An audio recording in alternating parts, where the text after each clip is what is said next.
The jersey tuck. Yeah, well, not even the jersey tuck, but I mean like the laces to hold up his. I mean, Oof.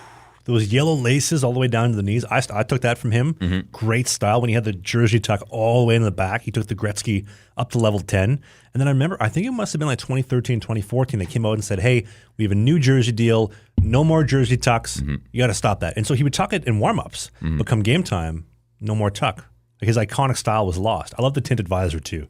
He was such a style icon when he was a younger guy. yeah, it's interesting, and they're really trying to get away from that. They just wanted to be a lot more uniform. Like, and with the grandfathered rule, I mean, you're seeing less and less guys without a visor out there anymore, which is really interesting. Like, you come into the league, you're wearing a visor. I'm curious to see how long it'll take, because that's all comes down to insurance reasons for the teams. But I'm curious to see how long before, maybe another decade, maybe 2 decades before the full bubble comes in. Hear me out here for a second. So they get rid of the jersey tuck, which is a style icon. I've also noticed, I found personally, I love not wearing a neck guard, showing a little bit of skin, like from the neck down, a little bit of collarbone, a little bit of shoulder, a little bit of neck, a little bit of trap. Apparently women are attracted to guys with big necks. Big necks are masculine, so I'm told.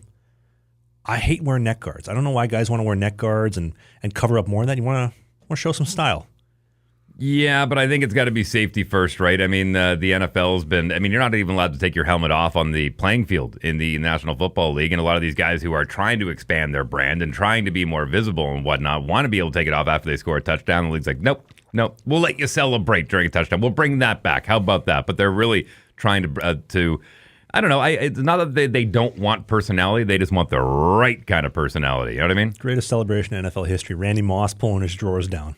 Remember that one? I do remember that, and rubbing his butt up against a Joe Buck. Oh, my, I have to apologize. That is disgusting. Oh, man. Also Terrell Owens celebrating at center field. Yeah, and Emmett then just Smith gets wrecked.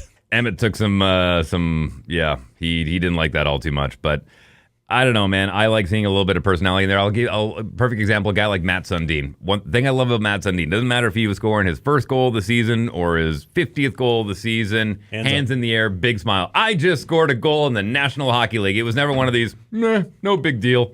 You know, it was celebration every single time. I really appreciated that about Matt. King of the half clapper. That half clapper hat trick Saturday night, Flames and Leafs, 06-07. That was an iconic hat trick. Same thing.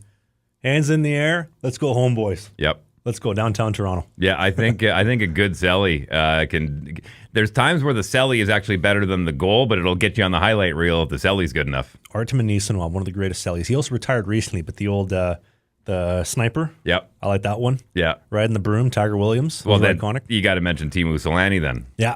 Got to shoot it. The Absolutely. sniper. Was that a sniper he was doing, or what was he doing? No, I think he was doing a clay for like shotgun, like clay shooting.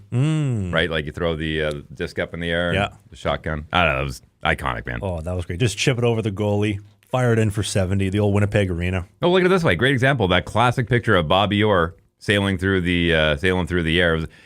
That's one thing I don't think your generation and younger appreciate as much because of modern photography and the way you're just able to hit that shutter and it just goes and takes all the photos, right? And the drones and all these things. Those guys had one bulb, they had one frame, and they just hoped and prayed that they got the right angle. So a picture like that is so iconic because it was just a perfect moment. That one of Muhammad Ali standing over Joe Frazier, right after he put him through the ropes. I mean, they're just such iconic photos that I think don't get appreciated as much in this day and age. You see that Askarov celly? The Yaroslav Askarov? He's the Predators goalie that he wanted to play for the Preds. The Preds said, no, you're going down to the American League. He said, trade me. Oh, that's the guy that drops the net, isn't it? Yeah, he drops the net down. And then he gets traded to the Sharks, put down to the Barracuda in the American League. And when he drops that net down, I love that celebration. Game's over. You don't need this anymore. He's a G. He's an absolute G. In the American League. Yeah.